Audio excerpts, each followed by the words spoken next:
biyyattii to'atanii turan irratti haleellaa raawwachuusaa qondaaltonni Raashiyaa fi xiinxaltoonni waraanaa himan. Yuukireen humnoota Raashiyaa gadhiisisuun yeroon isaa amma jechuun haleellaa bal'aa banuu ifa gootetti. Firaa'ol Balaayi. Bakkawwan murteessoo humnoota Raashiyaatiin qabamanii turan gadhiisisuudhaaf murannoon ka'uu loltoota Yuukireen mul'achaa jiraachuu qaamoleen garaagaraa himaa jiru. Akka isaan jedhanitti humnootni Yuukireen taankiiwwan, diroonii fi meeshaalee waraanaa biroon deeggaramanii gama kibba magaalaa Orkiiv halkan lammaffaaf fudhachuun isaanii cimee itti fufeera. Qondaalli waraanaa Yuukireen olaanaa tokkos diinni of ittisuuf sochii keessatti argamaa jedheera. Raashiyaan haleellaan diroonii magaalota ishee keessatti gaggeeffamuu dubbatteetti. Haleellaa magaalota Raashiyaa daangaa Yuukireen irraa kiiloomeetira 200 fagaatutti gaggeeffameen namoonni 2 akka madaa'an illee ibsiteetti. Ogeessonni waraanaa hedduunis xiyyeeffannaan ofirraa qolachuu Yuukireen eegamaa ture Zaapooriiziyaatti akka ta'u dubbatu. Isaanis Yuukireen galaana Azoofitti karra deebiftee argachuuf yaalii taasiftuun humnoota Raashiyaa naannicha qabatanii jiran bakka lamatti qooduuf yaalaa akka jirtus ni kaasu. Kunis dandeettii qolachuu Raashiyaa dhabamsiisuun alatti riqicha lafoo Kireemiyaa kan bara 2014 seeraan ala Raashiyaan of jala galchite ni dhabamsiisa. Yuukireen baatiiwwaniif haleellaa deebisanii qolachuu gaggeessuuf karoorsaa turte. Garuu ammoo hanga danda'ametti loltoota leenjisuu fi meeshaa waraanaa fooyya'oo michoota ishee biyyoota lixaa irraa argachuufis yaalaa turte. Akka ogeessotaatti mootummaan beekaadhuma waa'ee karoorasaa kana waan xiqqaa dubbataa jira. Garuu ammoo humnootni isaa adda waraanaa hedduurratti iddoowwan Raashiyaan qabamanii turan deebisanii to'ataa jiru. Gama biraatiin ammoo haleellaan Raashiyaan Yuukireen irratti raawwattu itti fufeera. Eertiraa Isaayyaas Afeworqii dhihoo biyyoota gurguddoo lamaan Chaayinaa fi Raashiyaa daawwataniiru. Simannaan ho'aa jedhamus taasifameeraaf. Inumaa Raashiyaa yeroo daawwatan yeroo jalqabaa fi daawwannaan isaanii kun yeroo US dabalatee biyyoonni kunneen hariiroo biyyoota Afrikaa waliin qaban cimsuuf soso'aa jiranittidha. Pirezidantiin yeroo dheeraaf waltajjii addunyaa irratti qollifatamanii turan ammatti biyyoota lamaan kana daawwachuun maal hima? Xiinxalaan siyaasaa lammii Eertiraa Landan buufate Abdurrahmaan Sayid Abu Hashim hariiroon kun waarawaa ni ta'a jechuun rakkisus waan guddaadha jedhu. ዲፕሎማቲክ አይን ሲታይ ትልቅ ድል ነው የተቀናጁት። ቻይናም ራሽያም ውስጥ ጥሩ አቀባበል ተደርጎላቸዋል። ija dippiloomaasiin gaafa ilaalamu milkaa'ina guddaa goonfatan. Chaayinaattis Raashiyaattis simannaa gaarii taasifameeraaf.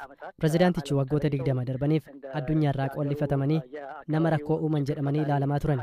Kana hunda keessaa bahanii yeroo ammaa gaanfa Afrikaatti Keeniyaa, Itoophiyaa akkasumas Kaan waliin hariiroo gaarii tolfataniiru. Kanarra darbees Chaayinaa fi Raashiyaa waliin hariiroo gaarii akka qaban agarsiisaa jiru. Biyyoota Chaayinaa fi Raashiyaaf keessumaa bakkee gaanfa Afrikaa fi galaana diimaatti michuu amanamaa fi biyya tasgabbii qabu barbaadu. Yeroo ammaa Itoophiyaa, Somaaliyaa fi Sudaan walitti bu'insa keessa jiru. Eertiraan garuu faallaatti hoogganaan tokko waan hunda ta'ee biyya bulchuudha. Gama kanaan gaafa ilaalame isaaniif faayidaa ni qaba.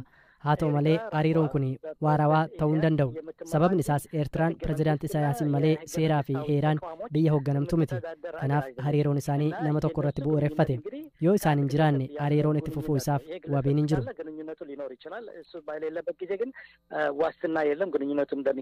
Itoophiyaa fi Eertiraan waliigaltee nagaa mallatteessuun Eertiraa waltajjii addunyaatti deebiseera.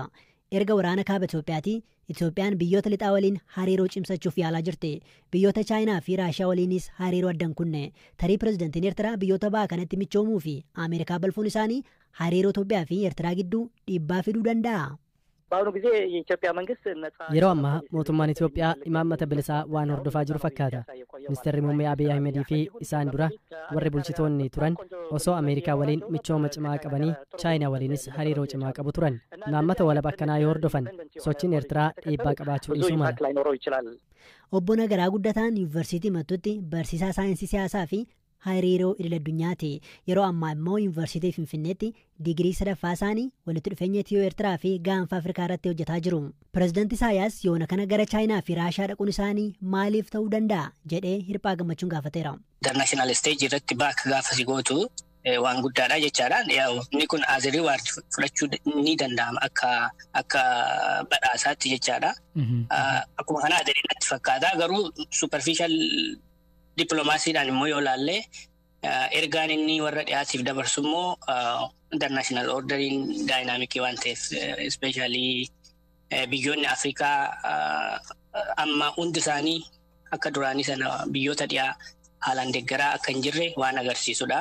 Amma gara fuulduraattis Raashiyaa Afrikaa Sammiitiin Juulaay kana ni gaggeeffamee yaadama. Mee Eertiraan biyyoota Chaayinaa fi Raashiyaa irraa maal barbaaddi? Akkasumas immoo Chaayinaa fi Raashiyaan Eertiraa irraa maal barbaadu isa jedhu akaafne. Eertiraan bu'uuraalee misoomaa ishee baay'ee caccaboodha. Chaayinaa irraatii waan baay'ee barbaaduu dandeessi. Liqa barbaaduu dandeessi. Gargaarsa bu'uuraalee misoomaatiif ta'uu barbaaduu dandeessi. Telekoomiin Eertiraa baay'ee istaandardiidhaan gadi. Kanarraan kan hafe immoo yeroo baay'ee warri dhiyaa kun Eertiraarra qoqqobbii ni kaa'u. Eertiraan Chaayinaa irraatii international stage irratti sappoortii ni barbaadde jechaadha dippiloomaatikaali akka biyyoonni dhiyaa saankishinii irratti impooze akka hin goone.